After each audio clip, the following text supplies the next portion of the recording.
வணக்கம். விருச்சக ராசி சனி வக்ர பலன்கள் 2024. விருச்சக ராசிக்காரர்களுக்கு சனி பகவான் வக்ரம் பெறுவதால் எதிர்பாராத அதிர்ஷ்டங்களும் நற்பலன்களும் சுப பலன்களும் கிடைத்து சந்தோஷம் அடையக்கூடிய ராசியாகவே இருக்கும் விருச்சக ராசி. சனி பகவான் வக்ரம் பெறுகின்ற 150 நாட்கள் என்பது உங்கள் வாழ்க்கையில் இதுநாள் வரையில் இல்லாத வளர்ச்சியும் தனலாபமும் குடும்பத்தில் சந்தோஷமும் சுப நிகழ்ச்சிகளும் செய்து சந்தோஷமடையலாம்.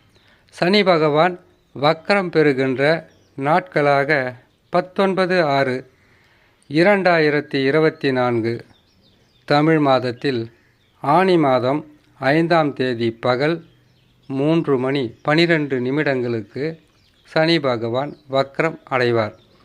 வக்ர நிவர்த்தி என்பது 4/11/2024 ஐப்பசி மாதம் 18ஆம் தேதி பகல் 3:12 வக்ர நிவர்த்தி பெறுவார். இது சுத்த வாக்கிய கணிதத்தால் கணித்து சொல்லப்பட்ட பலன்களாக இருக்கும். விருச்சக ராசிக்காரர்களுக்கு சனி பகவான் வக்ரம் என்பது கும்பராசியில் இருக்கின்ற சனி பகவானுக்கு 5ஆம் ராசியில் சூரிய பகவான் சஞ்சாரம் செய்யும் போது வக்ரம் பெறுவார். கும்பராசி 1 என்று கணக்கெடுத்து கொண்டால் 2ஆம் ராசியாக மீனமும் 3ஆம் ராசியாக மேசமும் 4ஆம் ராசியாக ரிஷபமும் 5ஆம் ராசியாக மிதுனமும் வரும். மிதுன ராசியில் சூரிய பகவான் சஞ்சாரம் செய்யும்போது சனி பகவான் வக்ரம் பெற்று துலாம் ராசியில் சூரிய பகவான் சஞ்சாரம் செய்யும்போது வக்ர நிவர்த்தி பெறுவார். இந்த வக்ரம் என்று சொல்லக்கூடிய பின்னோக்கி நகருதல், ஒரு கிரகம் இயல்பான பாதையிலிருந்து பின்னோக்கி செல்வதால் அந்த கிரகமாகப்பட்டது சுப கிரகமாக இருந்தால் பாவ பலன்களை தரும், அசுப கிரகங்களாக இருந்தால் சுப பலன்களை தரும். இது அசுப கிரகம் என்று சொல்வதால் உங்களுக்கு சனி பகவான் வக்ரம் பெறுவது யோகசாலிகளாக மாற்றக்கூடிய அமைப்பில் அமர்ந்துவிடும்.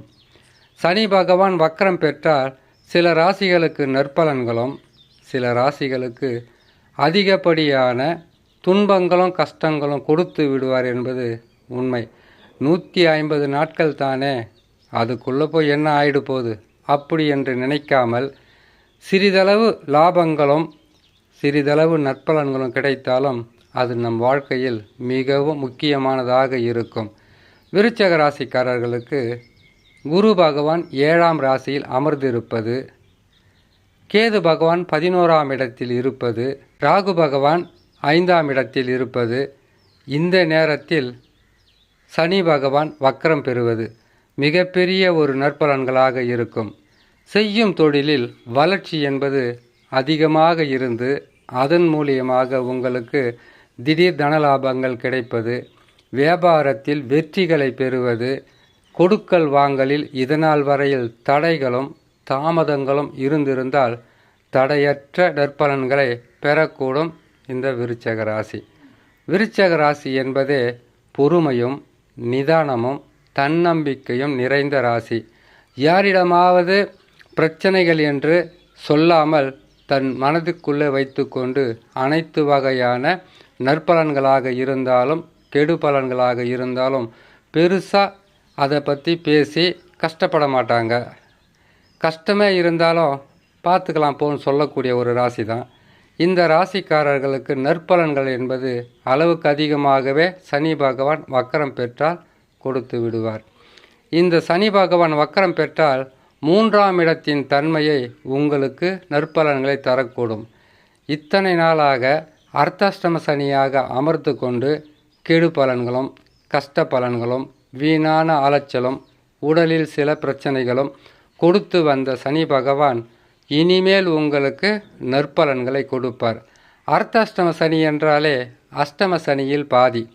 சனி வந்து அர்த்தாஷ்டம சனியாக வந்தாலும் சரி, ஏழரை சனியாக வந்தாலும் சரி, கண்டக சனி, அஷ்டம சனி, சனி பகவான் கெடுதல் செய்கின்ற இடங்களாக இந்த 4 இடங்களை மட்டுமல்ல இன்னும் பல வகையான ரகசியங்களும் சனி பகவான் தருகின்றார் என்பதை மறைத்து வைக்கப்பட்டிருக்கிறது.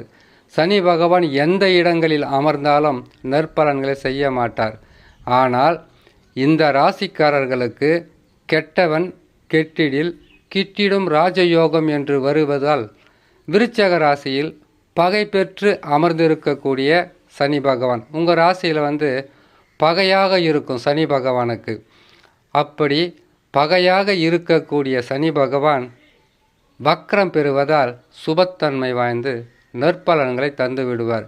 திடீர் பணக்காரர்களை உருவாக்குவதும் இந்த வக்ரம் பெற்ற சனி பகவான் அமருவது, வக்ரம் பெற்று குரு பகவான் அமருவது, வக்ரம் பெற்று செவ்வாய், சுக்கிரன் இந்த கிரகங்கள் ஒரு ராசிக்கு பகையாகவோ அல்லது நீசம் பெற்றோ அமரக்கூடிய ஒரு அமைப்பில் இருந்தால் அவர்கள் வக்ரம் பெறும்போது அதிகப்படியான நற்பலன்களை அள்ளி கொடுத்து விடுவார்கள்.